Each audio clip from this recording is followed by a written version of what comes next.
ഇവന്മാർക്ക് ഇവിടെ പോയി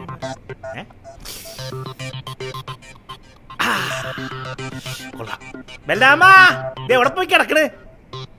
ബെല്ലാമേട്ടാ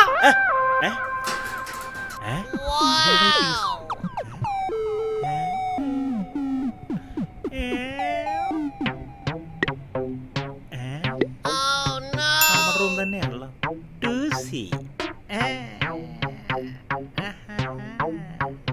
ബലരാമന്റെ കുറ്റിക്കളിയാണോ? ഭഗവാനെ, ടൂസിയുടെ ഡ്രസ്സാണല്ലോ.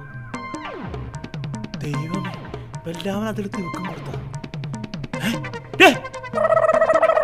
ഇത് ചുറ്റിക്കളി തന്നെ. വാ തുറക്കടി.